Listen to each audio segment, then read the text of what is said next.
Hi everybody, I hope you're all doing well at this time. So after my practice today I was resting and thinking, and a few things occurred to me and I'd like to share with you. And some of you guys who do Kung Fu Tai Chi are used to solo training, but people in our Fighting Fit MMA programs or combat athletes, it's a new experience, and what do you do? How do you make the most of it? And so on. So I just thought I'd share some ideas. Please feel free to comment, disagree, or get into a discussion. You know, it's a nice thing to do, and I enjoy sharing ideas. So it's something like this. Let's say, for example, you started in traditional martial arts many years ago, and a lot of people can relate to this. Maybe you learned some Kung Fu or Tai Chi back in the day, and then you maybe did some sparring with your friends who do kickboxing, and you're trying to use your Kung Fu or Tai Chi moves, and they're standing in front of you, boom, boom, throwing punches, and heck, a lot of this stuff doesn't seem very functional. I'm not doing very well. I better learn kickboxing. So you go to your kickboxing gym and you train, you learn to shadow box, you hit the bag and so on and so forth, and sure enough you get better, and that's good. And then along comes the UFC. So you got all your striking and you're moving, and suddenly somebody boom takes you down, puts a choke on you or an armbar, and you think, man, I need to learn some grappling, I need to learn some jiu-jitsu. So you go to do that, you maybe take some privates, or you find a jiu-jitsu class and you study, and you start getting good, and you can start submitting people, and you think, hey, this is great. And then a few years later, along come the wrestlers, and you go to spar and you go to take them down, and you can't take them down, and it's like, oh, I can't use my jiu-jitsu, this guy's really, really good. So then you go into another stage, you start looking at the clinch, underhooks, overhooks, control, takedowns, counter takedowns, and sure enough, over a long period of time, you become a complete martial artist. You've studied the stand-up, the clinch, and the ground, and then maybe you start to look at how you combine them. Maybe you get into MMA and so on, and you become a more rounded martial artist, and that's great. Okay, along comes something like this, the coronavirus. Suddenly you're plunged into solo practice, so you do some shadow boxing, and heck, that gets a bit boring, right? You've been here for a few weeks now, and you can only throw so many jab cross hooks, right? So you think, okay, what else is there? And then someone like John Danaher, who's a great coach, he put out some free content on solo jiu-jitsu drills, and that's really smart, because you're thinking, well, he explained it really well. It's like every jiu-jitsu technique has an underlying movement pattern. You can't be good at the technique if the movement pattern's poor. And hey, this is a good time, we can work on our movement patterns and so on. So you start doing some shadow rolling, okay, you do that, that's great. And then maybe some of you guys more creative and start thinking, well, why can't I do the same thing with the wrestling? Maybe I can practice, my hand fighting, my arm drags, my duck unders and so on, level changes, shoots, and so you start doing that. And those of you guys into MMA, then you start thinking, wait a minute, this isn't the way we fight. We don't do some Muay Thai and then go on the ground and do some movement drills, and then we don't do some wrestling drills like this, so maybe I can shadow fight.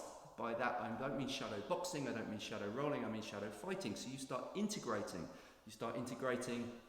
Maybe you're in a clinch, you do an arm drag, the person pulls back, you strike, you push away, you throw a kick, you come in for a takedown, that doesn't work, and your movement becomes rounded, and you start being able to integrate the skills, and you think, hey, now I'm onto something, now I'm starting to develop something, this is good. I can start visualizing an opponent, I'm actually making some progress, even though I don't have any sparring partners. But then maybe you hit a wall and you think, I'm not very flexible with this movement, I can't quite get my arm in this position, or wouldn't it be better if my extension was better here, or my shoulder? So then maybe you hit YouTube and you start looking for yoga drills, and you start saying, right, this will stretch my shoulder and this will do this.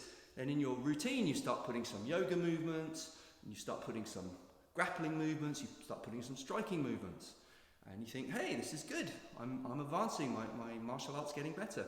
Then you start looking at what other things are the professional athletes doing, and you see them doing all kinds of breathing training now. That's the next big thing. Russian breathing exercises, and there's excellent things like Oxygen Advantage, and the stuff really works, and you see them with various pieces of apparatus, and you think, maybe I'll incorporate some breath work, and that will help me as well. And then again, if you're really creative, you come up with this whole routine, and I've got some breathing, I've got some yoga, I've got some grappling, I've got some striking, and then suddenly you go, oh, wait a minute, this looks kind of familiar. Maybe you go back and you revisit some of the Kung Fu or Tai Chi forms, and now the difference is not the form, the difference is you. You're now looking at it with an education, with a well-rounded mindset.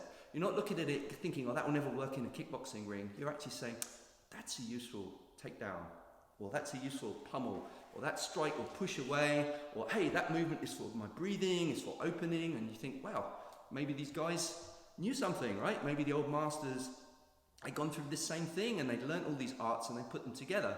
That's where you can make a mistake. It's easy to fall into that trap. That's the difference between the Western kind of paradigm and the Chinese paradigm. In the West, we're used to this idea of putting things together. So you learn these component parts. I've learned some Muay Thai, I've learned some Jiu-Jitsu, I've learned some wrestling, I've learned some strength and conditioning, some yoga, and you assemble them, okay? The Chinese way is an organic growth. Just like the difference between assembling a car, which is on a production line. If you look at a Ferrari, a beautiful piece of engineering, everything is assembled perfectly, very, very high spec. And now if you look at, say, a cheetah in the wild running, that was never assembled. That started off as a cell, divided, and it organically grew. And that's a very different process. So what basically happened with the traditional Chinese martial arts was that they organically grew out of a culture, out of a mindset. And they never separated. So we're doing some stretching here, we're doing some jiu-jitsu here, we're doing some striking here. Rather, they're integrated. And so I think going back to those exercises and learning some traditional martial art in this time with a slightly different mindset, you can say, hey, maybe the reason a lot of the Kung Fu guys weren't very good fighters back in the day wasn't that the system wasn't right. Maybe it was the training methods. Maybe if you don't do conditioning and you don't do sparring, then you won't be able to figure this stuff out and you won't be able to use it. But that's important, very important, but something else is important. That's the journey inside. To reach the higher levels, it's in all of the traditions, you have the idea of the monk going up into the mountains in seclusion, going deep into meditation. The idea is the real answers come from inside. And it's absolutely true. And guess what? We have some forced isolation here. Lots of people are going to be forced to go inside and come up with some different things. The creativity is going to go through the roof, in my opinion, after the coronavirus is finished.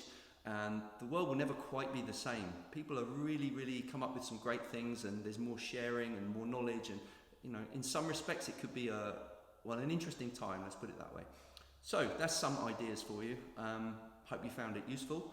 Let me know if there's any way I can support you in your training. I'll be putting together an online academy, Kung Fu and Tai Chi, but for those of you that do MMA, Fighting Fit, let me know if there's anything I could do to help you to carry on in your martial journey, okay? Stay well, stay safe, and I'll speak to you soon.